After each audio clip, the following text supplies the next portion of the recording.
Le baptême du Saint-Esprit. Présentation et révision. Bienvenue tout le monde à cette deuxième partie du stage sur le baptême du Saint-Esprit. Alors, juste après de commencer cette classe, j'aimerais bien prendre le temps pour réviser la semaine dernière pendant que les autres étudiants d'autres pays puissent se mettre en ligne pour la deuxième partie. Bien, c'est important que vous compreniez que tous des esprits avaient des objectifs. Et à cause de ça, nous pouvons les identifier pour effet qu'ils ont dans notre vie. Les points pour réviser sont la suivante. La pourvoir d'écouter et avoir la foi. La semaine dernière, nous avons appris qu'il y en a un rapport entre la parvenir d'écouter et la foi. Il est écrit dans la Bible que la foi se devient grandie quand on écoute à la parole de Dieu et que la compréhension de ce qu'on écoute est à cause du créance. Grâce à l'aide du Saint-Esprit que nous aide à comprendre les choses de l'Esprit, que traduire comme une augmentation à la foi, de la pourvoir d'écouter à la voix de Dieu et la foi.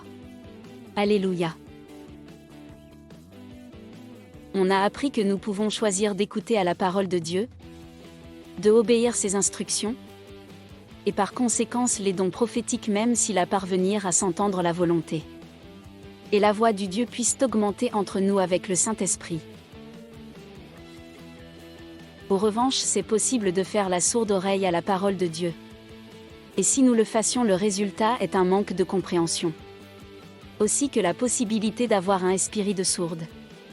Les manifestations physiques des esprits de sourds et de muets sont à cause de faire un oreille sourd. Et des incrédulités, ça veut dire un manque de créance. Surdité et incrédulité.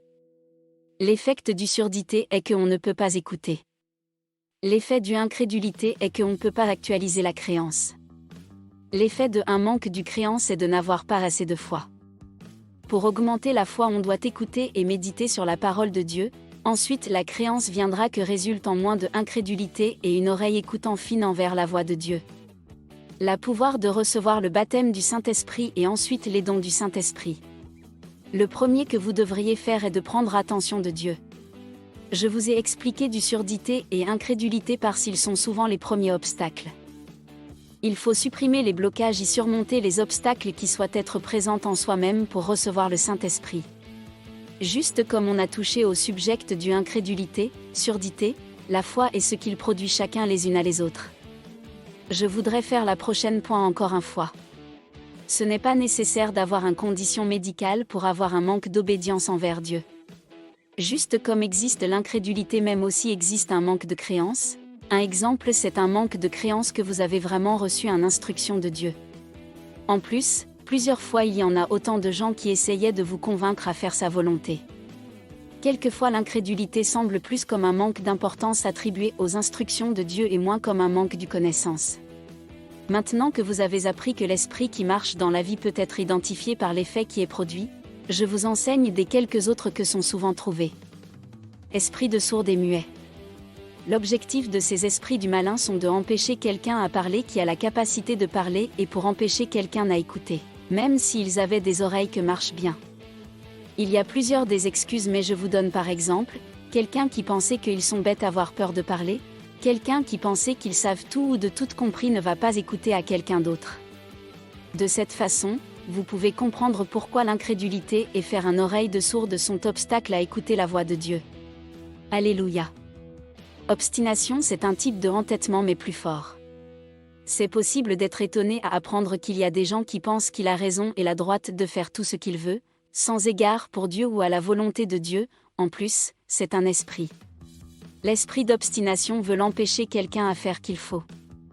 Il assiste à l'incrédulité dans le sens de refuser de écouter ou de croire ce que vous les avez dit. C'est notable à dire qu'il est écrit en la Bible que l'obstination est la même chose que la sorcellerie. Est probable que quelqu'un qui s'est mis en ligne la dernière dimanche ont réalisé qu'ils ont eu l'attitude de obstiner envers la vie, et envers les autres, que dans le contexte biblique signifie qu'ils sont le même qu'une sorcière. Peut-être ils auraient quelqu'un ici maintenant qui sont convaincus de toujours avoir raison et tout le monde devrait faire ce qu'il voulait. Ces genres du gens sont prédisposés de prendre sa propre chemin dans la vie et sont toujours essayés de plier les autres à la volonté de soi-même. Ils emploient des conduits variés pour le accéder. Celui-là est un empêche qui est vraiment détruisent la vie spirituelle. L'esprit de rébellion. Cet esprit malin produit des accrochages souvent, il y a toujours l'affrontement avec les gens qui portent cet esprit, c'est un esprit que refuser de respecter les autres, c'est un esprit qui fasse de bruit, dirigeant attaque à les autres pour diminuer la calme parce qu'il veut diminuer la voix de Dieu. Il paraît comme un présence fort, difficile et provoquant.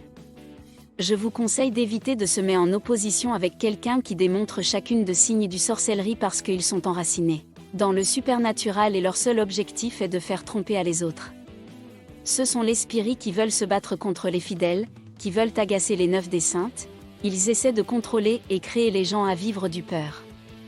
L'esprit de confusion. Il les perçoit comme indécision, il semble qu'il y en a beaucoup de choix, plusieurs voies mais on ne soit pas sûr de quoi vous faudrait faire, rien n'est clair qui souvent résulte en faire rien parce qu'il semble impossible à prendre la route, il y a un manque de créance en choisissant aucune décision. Même si pour moi, c'était depuis longtemps mais il y avait une époque dans ma vie que je n'oublie pas, dans lequel, je m'étais allé au jardin dessous de chez moi sans aucune idée de la direction que j'ai voulu prendre. Je m'ai tourné à gauche. Et puis, je m'ai tourné à droite, et je me rends compte qu'il y avait autant de voix dans ma tête, autant de possibilités que je ne pouvais pas rien à faire, tout me semblait trop, alors je sais bien que la confusion puisse exiger tant de pression qu'il vous rendait paralysé. Les voix différentes. J'estime que je viens de sensibiliser tous ceux qui est en ligne à le genre d'esprit qu'on peut trouver en face de nous dans notre vie quotidienne, c'est à cause de ça qu'on a besoin de devenir chrétien savant. Un aspect d'être chrétien savant c'est avoir la connaissance de savoir que tous les voix d'âne sa tête ne soient la tienne. En plus, il y en a quelques-uns entre eux qui sont enracinés du royaume de ténèbres et des autres qui viennent à vous du royaume de lumière. Quand vous a été réussi à être chrétien savant, vous pourrez séparer les uns à les autres, faisant facile à résister, être attentif aux voix du malin ainsi que pourrait méditer sur les esprits de royaume de lumière. Je voudrais en prendre un moment pour prière contre des esprits du malin et pour s'entendre bien avec tout ce qui est de royaume de lumière s'il vous plaît. Pour le fin, je souhaite de vous donner un exemple plus, pour vous aider à raconter le principe de l'enseignement d'aujourd'hui. Imaginez que vous avez rencontré dans un endroit où il y en a plein de gens qui fassent le bruit quand il faudra que tu ne manques pas d'écouter à chaque chose de seulement un voix entre eux-mêmes. La seule chose que vous pourrez faire est boucher les voix du malin pour obtenir le pouvoir d'écouter à la seule voix d'importance. La voix de Dieu est petite et calme. Attirez votre attention aux façons de parler de Dieu vers le prophète Élie. On trouve que Élie a fait face de plusieurs événements distrayants, la terre a tremblé, le vent violent, il y avait aussi un feu, mais Dieu lui a parlé d'une petite voix calme. On doit réaliser que Dieu est le créateur du tout l'univers entier. Il n'y a aucune chose plus importante que lui. Et il ne va pas être en compétition avec les autres voix. Il ne va pas crier pour être entendu ou pour attirer votre attention. Il ne va pas s'y partir sa gloire avec d'autres, il est toujours là dans votre vie s'attendant jusqu'à vous lui donner votre attention totalement. Il veut s'entendre bien avec vous et savoir que vous avez envie de lui reconnaître. Pour écouter la voix de Dieu vous avez besoin de créer une atmosphère dans laquelle Dieu prend toute de votre attention. C'est probable que chacun d'entre vous qui se sont mettre en ligne pour cette émission doivent se séparer de votre famille, pour assurer d'avoir un endroit pour se concentrer à l'enseignement. Nous fassions face au même dans le monde d'esprit. De nos jours, en pays anglophone l'édification nous semble comme une chose chic que signifie en train de augmenter quelque chose nous-mêmes. Et par conséquence, le mot qui est utilisé dans nos Bibles modernes en anglais ce n'est pas le même qu'avant. Le mot était hearken, qui est le même que écouter en français. Hearken c'est un mot de vieux anglais que signifie écouter, ça veut dire entendre, comprendre, obéir. De nos jours, on peut trouver tant de fois que les mots utilisés prennent une forme presque à l'original mais avec un sens différent que diminuer l'importance de quoi faire. Alors, édification signifie que vous écoutez, entendez, comprenez les conseils pour les appliquer à notre style de vie. Alléluia. L'entraînement d'un oreille que écoute, signifie. Choisirez-vous bien de que prendre votre attention et de quoi méditez-vous? Il y a aussi un aspect de regarder votre comportement pour réussir en écouter la voix de Dieu. Je souhaite que les objectifs de cet enseignement ont réalisé. Ils sont la suivante. On reste sensibilisé du présence Saint-Esprit. On prière pour recevoir le baptême du Saint-Esprit. Ensuite, qu'on reste sensibilisé à les dons du Saint-Esprit. Je l'ai ordonné pour n'oublier pas que le don d'esprit sont du Saint-Esprit, quelque chose que je trouve beaucoup de gens manquent de mentionner. Sinon, commentez il est sûr que ce qui reçoit ne devient pas du royaume de ténèbres.